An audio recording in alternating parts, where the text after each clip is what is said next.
किसी ने बड़े काम की बात कही है कि यदि जीवन में कोई रोकने टोकने वाला है तो उसका शुक्र मानिए, क्योंकि जिन बाग में माली नहीं होते वे बाग बहुत जल्दी उजड़ जाते हैं। दोस्तों, एक कहानी है, एक छोटी सी कहानी है, बहुत पहले जमाने की है। एक पिता और पुत्र होते हैं।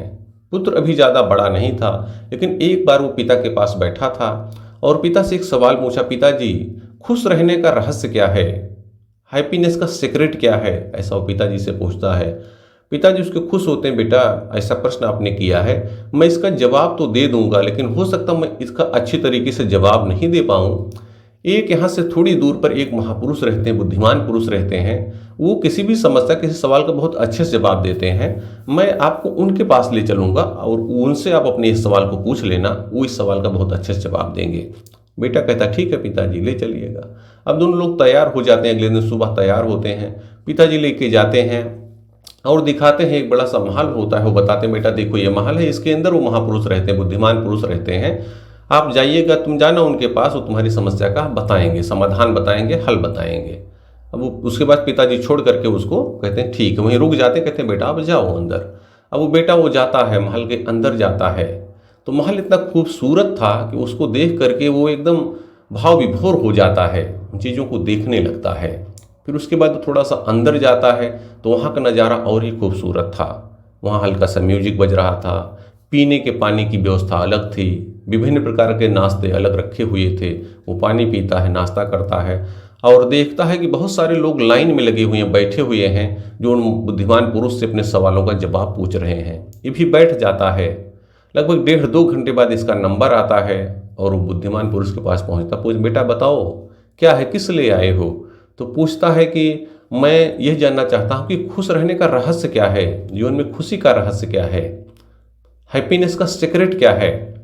बहुत खुश हो जाते हैं, बेटा आप इस उम्र में ऐसे सवाल पूछ रहे हो कि जीवन में खुश रहने का, मैं खुश कैसे रहूँगा। बहुत अच्छा लगा बेटा, मेरा महल है, इतना बड़ा है। एक बार जब आप यहाँ तक आए हो और मैं आपके सवालों का जवाब भी दूंगा, इस प्रश्न का उत्तर दूंगा, लेकिन मेरे बारे में थोड़ा समझ लो, मेरा घर कैसा है, मैं किस तरह से रहता हूँ, मेरा महल कैसा है, एक बार आप देख करके आओ, आपको बहुत सारी चीज़ों की जानकारी मिल जाएगी। उसके बाद आओ, मैं आपके सवाल का जवाब भी दूंगा। अब वो लड़का खड़ा होता है, जानने के लिए आगे बढ़ता है। तब तक फिर उसको बुलाते हैं, बेटा रुको 1 मिनट, इधर आओ। उसको बुलाए और एक चम्मच पकड़ा दिए, उसमें 2 बूंद तेल डाल दी, 2 बूंद तेल डाल दिए और बताइए ये लो, बस ये ध्यान रखना बेटा, घूमना, लेकिन चम्मच का ध्यान रखना और ये तेल न गिरने पाए, बस इतना ही ध्यान रखना है, और जाओ घूम करके आओ। वो चम्मच ले लिया हाथ में और गया, बाग में घूमा। उसके बाद जो है आगे जो भी था चीज़ों को देखता रहा, बहुत अच्छा उसको लग रहा था। लगभग 1.5 घंटे हो गए, घूम करके वापस आया। वो वापस आए तो पूछने लगे, महापुरुष के पास बैठ गया, बुद्धिमान पुरुष के पास।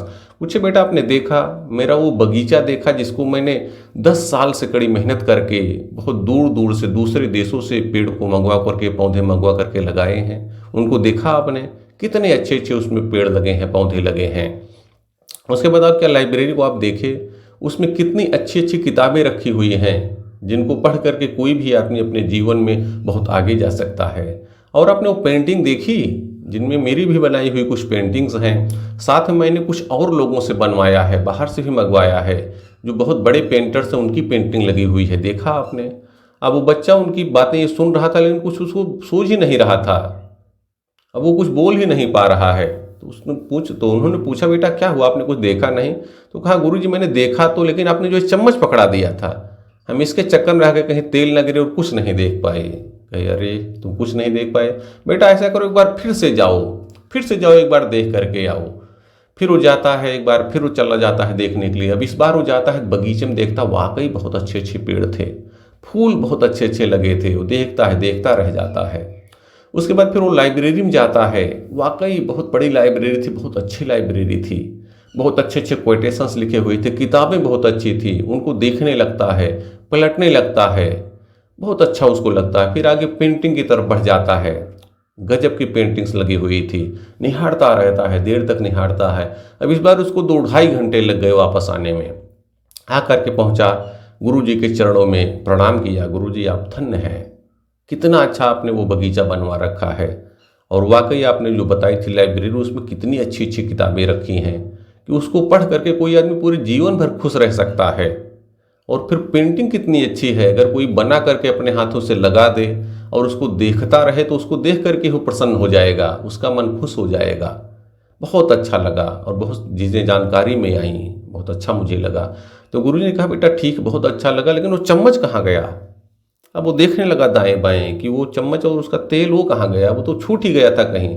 अब वो फिर जाने के लिए तैयार होता, गुरुजी रोक देते हैं, रुको बेटा, यही है जो आप प्रश्न, यही आपके प्रश्न का जवाब है। आप जानना चाहते थे जीवन में खुश कैसे रह सकते हैं, तो उन्होंने कहा देखो बेटा, अपनी जड़ों को, मुख्य चीज को ध्यान में रखना हमेशा। जो चम्मच आपको मिला था उसका आपको ध्यान में रखना था, वो आपकी जड़ है, आपकी मूल चीज है। और दूसरी चीजें जो आपने देखी वो आपके अन्य कार्य हैं। अगर आप संसार में रहते हुए दूसरे कामों को करते हुए अपनी जड़ों को याद रखोगे तो हमेशा जीवन में खुश रहोगे। और अगर आप अपनी जड़ों को भूल गए तो जीवन में आप कितना भी अच्छा करो, हो सकता है आपको खुशी न मिले, आप सुखी न रह पाओ, प्रसन्नता आपको वो ना रहे। और ऐसा कह करके वो बताते हैं, गुरुजी के चरणों को छूता और कहता गुरुजी मुझे अपने सवाल का जवाब मिल गया। तो ये छोटी सी कहानी, इसका सार यह है कि हम जीवन में कहीं भी पहुंच जाएं, कितने भी आगे बढ़ जाएं, हमें अपनी जड़ों को नहीं भूलना है, अपने माता पिता को नहीं भूलना है, क्योंकि वो ऐसे होते हैं कि हमें बराबर अच्छी चीज़ें सिखाते रहते हैं। और अगर हमें उनका ध्यान रहेगा, हमेशा हम अपनी जड़ों को ध्यान में रखेंगे, हम कैसे थे पहले, आज कहाँ पहुँच गए, तो हम गलत रास्ते पर नहीं जाएंगे। आपने देखा होगा बहुत बार लोग सफलता के शिखर पर पहुंचते हैं, बहुत पैसे आ जाते हैं, लेकिन गलत कामों में लग जाते हैं। क्यों? क्योंकि अपनी जड़ों को भूल जाते हैं।